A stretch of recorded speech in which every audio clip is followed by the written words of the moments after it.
గురుగారు కొంతమంది కామెంట్ బాక్స్‌లలో రాస్తుంటారు. అన్నీ చేస్తున్నామండి. అన్ని రకాల పూజలు, అన్ని గుళ్ళు, అన్ని గోపురాలు అంతా.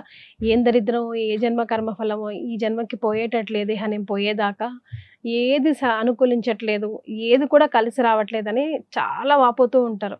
అలాంటి వాళ్ళకి మీరు చెప్పే సమాధానం? ఆశించి చేసేటువంటి ఏ ధర్మ యజ్ఞమైనా కానీ అది నిర్మాల్యంతో సమానం. మనిషం కదా ఇప్పుడు కరెక్ట్. ఇప్పుడు మీరు ఏదైతే అడిగారో అక్కడ చాలా ధర్మాలు చెప్పే తల్లి. నేను ఎన్నిసార్లు చెప్పినా ఒకటే ధర్మం చెప్తాను. ఇంట్లో పెంచుకునేటువంటి జంతువుల మీద ఉన్న ప్రేమ జన్మనిచ్చిన తల్లిదండ్రుల మీద పెట్టండి అమ్మా. పెట్టలేము. ముక్కుసూటిగా చెప్తున్నాను. మహాకాల భైరవుడు అండి కష్టాల నుంచి గట్టెక్కిచ్చేస్తాడని నమస్కారం చేస్తాం. ఆయన వాహనమైనటువంటి కుక్క గాని కరిస్తే కొట్టి చంపేస్తాం. ఇంటి యందు పిల్లలు పుట్టట్లేదు, సంతాన దోషాలు ఉన్నాయని చేసి నాగదేవతకు పాలు పోసి అభిషేకం చేస్తాం. అదే పాపం మన ఇంటి ఎందుకు కనపడితే కొట్టి మరీ చంపేస్తాం. గమనించండి. అమ్మవారు కదా అని చెప్పేసి ఆ తల్లి వాహనమైనటువంటి సింహాన్ని మనం చూస్తాం. అదే సింహం మన ఊళ్ళోకి వస్తే కొట్టి చంపేస్తాం. లక్ష్మీదేవి అలాగే రకరకాల దేవతా స్వరూపాలైనటువంటి వాహనాలు మనం చూస్తుంటే అవి మన మీద దాడి చేస్తాయని భయపడిపోతున్నాం. మరి అక్కడ ఎందుకు భయపడవు?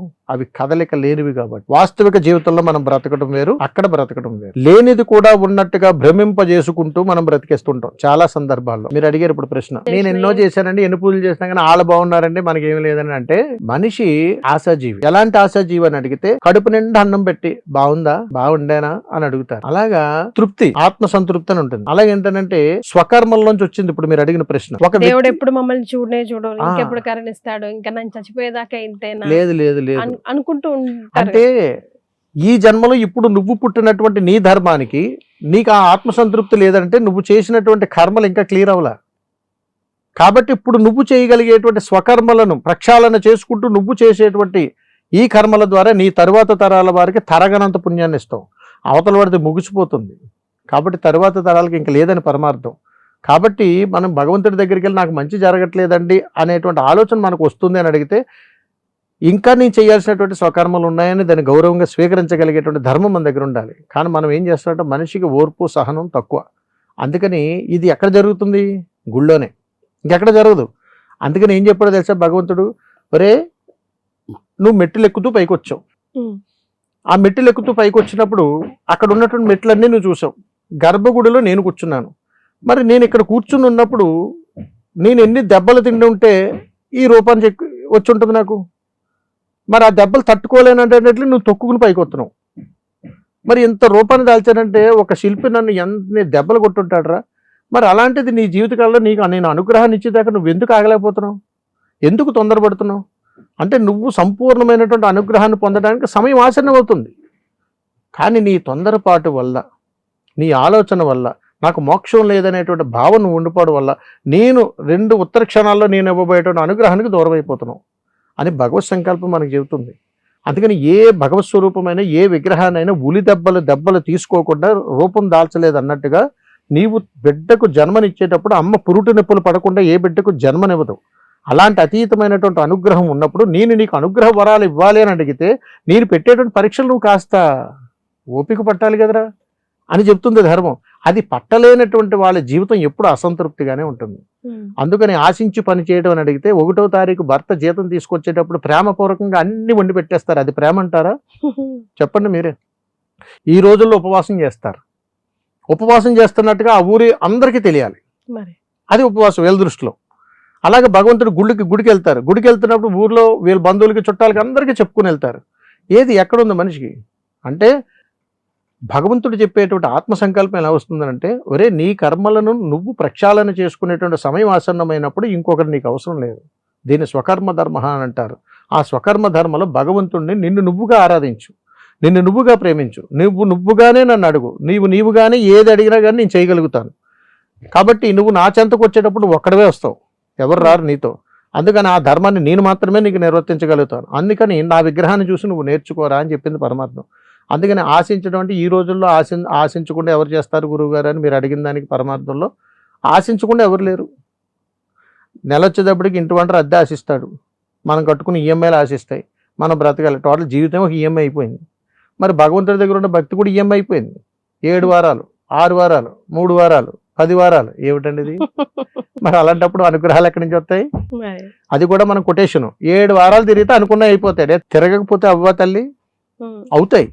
ఎందుకు అవుతాయనంటే నీ మనస్సంకల్పముతోటి, ఆత్మ సంకల్పముతోటి, మనోసంకల్పముతోటి, మనస్సంకల్పముతోటి, దేహశుద్ధితోటి, ఆత్మశుద్ధితోటి, యోగ శక్తితోటి, భక్తి శ్రద్ధలతోటి భగవన్ నామస్మరణ ఒక్కసారి చేస్తే తల్లి చాలు. ఆ చేసే నామస్మరణలో అతీతమైనటువంటి భక్తి ఉండాలి. ఆ భక్తిలో అమ్మా నాన్న అగ్రస్థానమై ఉండాలి. అప్పుడు భగవంతుడు అమితానందంతో పొంగిపోతాడు తల్లి. నువ్వు 7 వారాలు చేసావా, 8 వారాలు చేసావా, 9 వారాలు చేసావా కాదు ఇక్కడ భగవంతుడు కాదు. ఎక్కడ ఏ ప్రామాణికాలు లేదు తల్లి. వాస్తవిక ధర్మం మీకు తెలిస్తే నాకు చెప్పండి, వింటాను. ఎక్కడ ఏ ప్రామాణికాల్లో 8 వారాలు చేయాలో, 9 వారాలు చేయడం, 3 వారాలు చేయడం లేదు. ఎందుకంటే ఒక మనిషిని మార్చడం కోసం మనం పుట్టించుకునేవి. 3 వారాలు చేయండి అంటే 3 వారాలు భక్తిగా ఉంటాడు కాబట్టి తను చేసే పని మీద మనసును కేంద్రీకృతం చేస్తాడు కాబట్టి ఖచ్చితంగా చేస్తాడు అనేటువంటి సంకల్పం తీసుకురావడం. 4 సార్లు రోజు హాస్పిటల్కి వెళ్ళండి. రోజు హాస్పిటల్కి రమ్మంటే కౌన్సిలింగ్ వస్తారేమో, రారు. రోజు పోలీస్ స్టేషన్ చుట్టూ తిరగరు. రోజు కోర్టు కేసుల చుట్టూ తిరగరు. ఓ సమయం నిర్దిష్ట ఉంటుంది. కానీ ఎక్కడికి వెళ్ళినా కానీ ఒక నిర్దిష్టమైనటువంటి పరిణితి లేనటువంటిది ఒకే ఒక్కటి, తల్లిదండ్రుల దగ్గర. నిత్యము వాళ్ళతో ఉంటావు, నిత్యం వాళ్ళ ముందే ఉంటావు. వాళ్ళు పంపించే వాత్సల్యాన్ని కాస్త పొందరా బాబు, నా దగ్గరికి రారా అని అడిగారా. ఇది ఏది చేతగా నువ్వు 6 వారాలు, 7 వారాలు, 8 వారాలు చేసి నువ్వు నాకు కొలమానం పెట్టడం ఏందిరా అంటే 7 వారాలు తిరగని నీకు చెప్పానా, ఇస్తాను. ఇది నువ్వు 1 వారానికి ఇద్దాం అనుకుంటే నువ్వు 7 వారాలు తిరిగితే నేనేం చేయను, సరే తిరుగు నీ ఇష్టం అంటాడు ఆయన. అంటే ఇచ్చే వారాలు కూడా వెనక్కిపోతాయి. అందుకని భగవంతుడి దగ్గర ఎప్పుడూ ఆశించకూడదని చెప్తుంది ధర్మం. ఇంకొకటి కూడా చెప్తాను, మీరు అడిగారు కాబట్టి.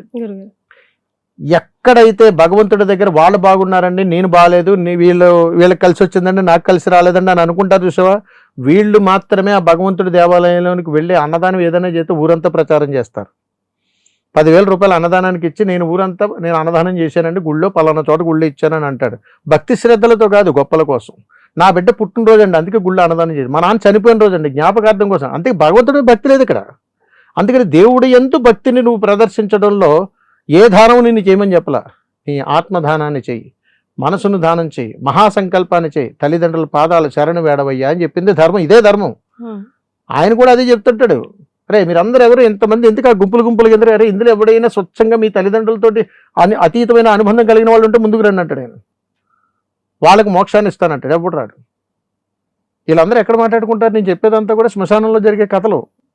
ఆయన ఇలా ఒళ్ళో పడుకోబెట్టుకుని ఏం చేసి వచ్చావురా అని అడుగుతాడు కపాలాన్ని. అవి చెప్తూ ఉంటాయి అనమాట. ఇలా చేసి వచ్చానయ్యా, నువ్వు మోక్షం అవ్వలేదు, నీకోసం తిరిగి నేను అలసిపోయాను, వాడు బాగున్నాడు అని అన్నావు, అరే నువ్వు చేసిన కర్మ ఇదిరా, అందుకే నేను ఇలేదురా అని చెప్పాడు. అదే నేను ఇప్పుడు మీకు చెప్పింది. అందుకనమ్మా చాలా అద్భుతంగా చెప్తాడు పరమేశ్వరుడు మనకి, అది పట్టుకోవాలి.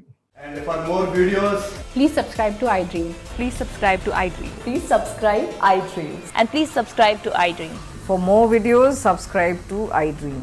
please like, share and subscribe to the channel. Congratulations, iDream. Subscribe to iDream. Subscribe to iDream. So subscribe to iDream Media. iDream ki iDream team andarki huge congratulations. Please subscribe iDream Media. Please subscribe to iDream. Subscribe iDream. Please subscribe to iDream. iDream అంటే నా కళల channel subscribe చేసుకున్న నోరు తిరుగుతలేదు, మీరైతే గంట గుర్తు కొట్టండి. For more such videos, please subscribe to iDream.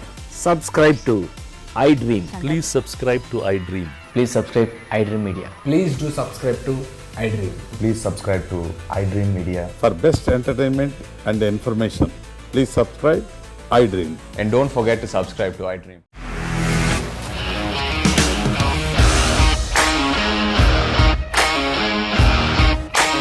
ఇండస్ట్రీలో కమిట్మెంట్ ఇష్యూస్ వస్తే నీకు కూడా వచ్చినట్టు మార్నింగ్ తీసుకెళ్ళారంటే కొద్ది పడేసారు.